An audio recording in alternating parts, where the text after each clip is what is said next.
십몇 년 전에 작업을 했는데 너트 하나를 잘못 안 끼워서 그게 10년 이후에 이런 사고로 이어졌다. 물론 가능성이 없는 건 아니지만 엔진이라는 그 정밀도와 그 정도 난도의 장비, 그게 10년 이상을 계속 갔다라고 한다라는 전제 조건을 깔면 그건 좀 믿기가 어려운. 저도 잘안 믿기더라고요. 너트 하나가 중요 부위에, 그러니까 예를 들면 플레임 아웃 되고 뭐 엔진이 멈춰버릴 만큼의 결함을 만들어낼 수 있을 정도의 중요도를 가진 너트 하나가 빠진 채로 12년을 운용을 했다? 말이 안 되잖아. 네. 그냥 일반인이 들어도 말이 좀 안 되는.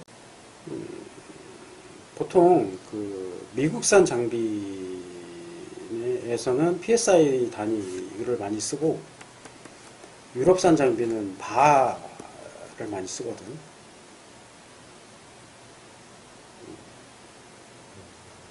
정밀도 차이가 좀 있어서 조금 더, 그러니까 크게 큰 틀에서는 그렇게 PSI는 미국 쪽, 바는 유럽 쪽, 특히 독일 쪽이 바를 많이 써. 근데 이것도 그 좀 뭐라 그럴게, 인치나 미터 단위처럼 정밀도 차이가 나. 니네 써봤나 모르겠는데 공구도 인치 단위 공구 쓰는 거랑 밀 단위 공구랑 다르잖아.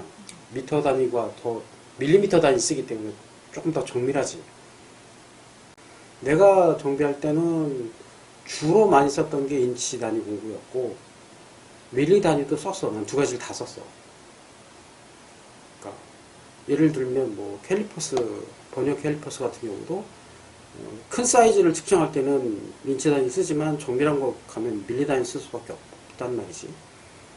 그래서 밀리미터법 단위를 많이 쓰게 됐고, 항공 쪽 뭐 말할 것도 없고, 뭐 장비가 작아지고 가격이 올라갈수록 정밀한 볼트 너트 이런 것들을 많이 쓰기 때문에 단위도 인치보다는 정밀한 장비로 가면 갈수록 밀리미터 단위 공구가 더 많이 쓰인다는 얘기지. 왜? 밀리미터가 더 세분하게 나뉘어져 있기 때문에 정밀도는 더 올라가. 인치는 몇 분의 몇, 그래서 이제 분수로 표현하는 것도 한계가 있고 사이즈가 커. 그래서 그런 차이가 있는 거. 그거하고 똑같이 여기도 마찬가지인 게 바 단위가 덩치가 크단 말이야. 1바, 2바 뭐 이렇게 가면 덩치가 막 뚝뚝뚝뚝 이렇게 올라가. PSI는 그걸 또 세분화시켜서 나눌 수가 있기 때문에 1바, 1.5바 이렇게 표현하는 것보다는 14, 15, 16, 17 이렇게 하는 것보다 정밀도가 높잖아. 13 PSI를 그럼 0.9바 이렇게 할 거야? 이상하잖아. 정밀도도 떨어지고. 그러니까 이게 상황에 따라 달라지는 거야, 이게. 1인치보단 2.5, 54 센티미터 뭐 공구도 그런 게 많이 있으니까. 물론 내가 썼던 인치 공구 중에서도 뭐 32분의 11 이런 공구들이 있긴 했었어. 저희는 16분의 몇. 바 쓴다는 말이지, 바. 왜냐면 정밀도가 높거나 크게 난도가 높지 않다 그러면 뭐 1.5바. 딱 정해놓고 뭐 1.5바가 기본이야 세팅 딱 해놓으면 뭐 1.3 내지는 1.7 나와도 별 이상이 없는 장비. 저희는 공급은 6바로 넣어달라고 하고, 그리고 뭐지? 레귤레이터는 0.3 메가파스칼에, 이거 똑같아요. 메가파스칼에서 0.4 사이로 놓고 쓰라고. 그러니까 그 사이에 그 압력이 조금 차이가 나도 상관없어요. 조금이 아니지. 네, 많이 예를 들면 PSI로 따지면 몇십 PSI가 차이가 나도 별 중요하지 않으니까. 그러니까 그 정도 정밀도니까 그렇게 쓰는 거야. 그 단위를 쓰는 거야. 근데 항공기라면 그렇게 되겠냐고. 근데 5 PSI, 0.6 PSI만 떨어져도 경고등이 울려. 그 PSI 단위에 1 PSI 미만으로 제어할 수 있도록 정밀도가 맞춰져 있다는 얘기지. 고압으로 계속 연료가 들어가는, 너 연료 압력 알아? 연료 압력.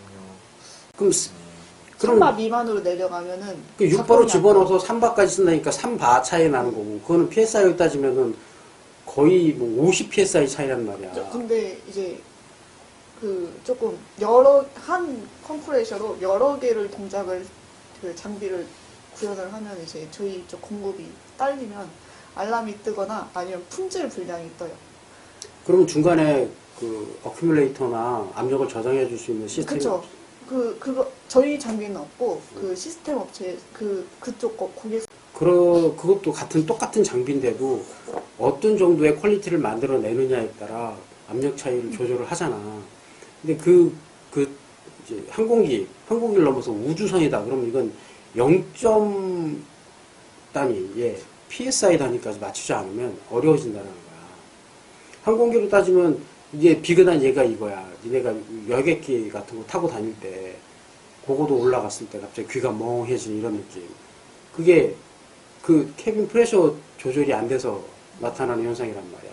아, 그게 엄청 이렇게 잘 되면은 그걸 느낄 새도 없이 그냥 안 느껴져.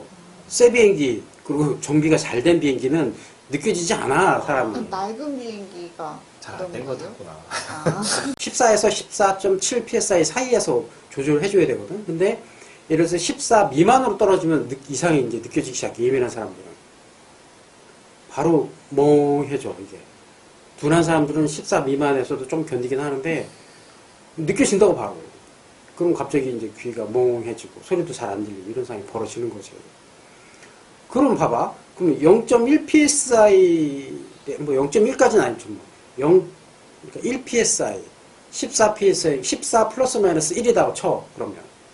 그럼 1 psi가 왔다 갔다 하는 그 차이가 사람으로 하여금 굉장한 불쾌감을 느끼게 만들어주는 거지. 그건 이제 만드는 사람 입장이고, 니네 같은 경우 생산 장비니까 뭘 만드느냐에 따라 압력은 달리 해줘야 그쵸. 되니까. 현장에서 세팅해주는 값이 또 다 달라지는 거고, 그걸 참 현장에서 세팅해주면서 이제 교육도 시켜야 되는 거지. 이건 최소 이 정도 압력은 계속 유지가 돼야 된다. 이런 거. 그러려면 네가 배경 지식이 있어야 되는 거야. 타이어로 예를 들면 지금 넌 자전거도 타고 있잖아. 100psi 넘게 들어간 자전거를 맞아요. 타고 있고. 그건 알아요. 그치? PSI. 네. 근데 네 자전거가 100psi인데 네 차는 타이어는 300? 얘도 미니벨로고 나도 미니벨로인데 난 65더라고 얘는 100 들어가. 그건 타이어가 종류가 달라서 그래. 얘 로드형, 난 일반형. 얘 로드형이라 굉장히 가늘고 보합이 들어가. 단단하게. 그러니까